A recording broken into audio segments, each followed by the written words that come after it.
ఇక్కడ ఉన్న వారికి పెళ్ళిళ్ళు కాక వాళ్ళ ఉద్యోగ అవకాశాలు లేక వాళ్ళకి చదువుకోవడానికి సంవత్సరాలు దాటిపోతున్నాయి. నెక్స్ట్ నోటిఫికేషన్కి అవకాశం లేకపోతుంది, ఏజ్ రిలాక్సేషన్ పోతున్నది, ఆ అవకాశం కూడా లేదు. ఎక్కడ ఉద్యోగాలు చేసినా 12,000 10,000కి చేయాల్సి వస్తుంది. పీజీలు డిగ్రీలు పిహెచ్డీలు చేసి 12,000 ఉద్యోగాల కోసం వేచి చూస్తున్నారు ఈరోజు.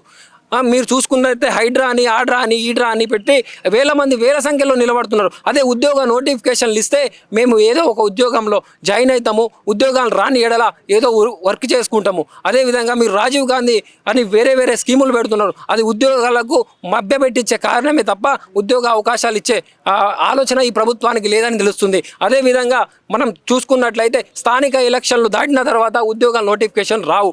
మాకు కావాల్సింది ఎలక్షన్ ముందు ఉద్యోగాల నోటిఫికేషన్లు ఇవ్వాలి.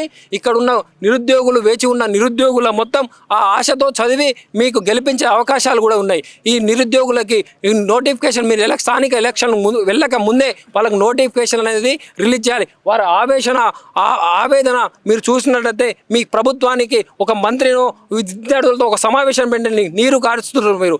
ప్రభుత్వము విద్యార్థుల పట్ల అసమానత వ్యక్తం చేస్తున్నారు. వాళ్ళ బాధలు కావచ్చు, వాళ్ళ కన్నీరు బాధలు వింటే, వాడు గోడు వింటే మీ పిల్లలకు కూడా పరిస్థితి వస్తుందని మీరు ఆలోచన చేస్తే వాళ్ళకు వెంటనే ఉద్యోగ నోటిఫికేషన్లు విడుదల చేయాలి. మీకు ఉద్యోగాలు వచ్చినాయి తప్ప మీ కార్యకర్తలకు ఉద్యోగాలు తెచ్చుకుందామని చూస్తున్నారే తప్ప నిరుద్యోగులకు ఈరోజు ఉద్యోగ అవకాశాలు లేకుండా చేస్తున్నారు ఈ ప్రభుత్వం.